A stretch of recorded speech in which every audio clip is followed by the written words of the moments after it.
Баршаңызға ассалаумағалейкум. Тоқаевтың қандай туыстары мемлекеттік қызметте жұмыс істейді? Қасым-Жомарт Тоқаевтың жақын туыстарына мемлекеттік және квази-мемлекеттік құрылымдарда басшылық лауазымдарды иеленуге тыйым салынады. Сондай-ақ бұл санатқа кіретін саяси және әкімшілік мемлекеттік қызметшілер лауазымдарының тізімі анықталды. Оларға министрлер, олардың орынбасарлары, әкімдер, мемлекеттік органдардың басшылары және басқалар жатқызылған.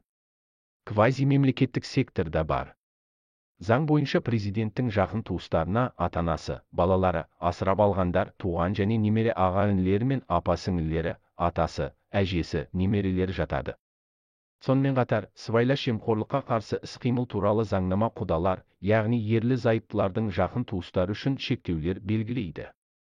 Осылайша, заңнамалық деңгейде тиісті тыйымдар белгіленгеннен кейін, мысалы, президенттің ағасы, әпкесі, балалары, самұрық-қазына немесе бәйтерек сияқты ұлттық компанияларда басшылық қызметке орналаса алмайды деп мәлімдеді Қанат Мусин. Еске сала кетейік, ақпан айында Тоқаевтың жиені Қаныш Ізбастин, бәйтерек, ұбх еншілес компаниясы Қазагроқаржы директорлар кеңесінен шығарылды.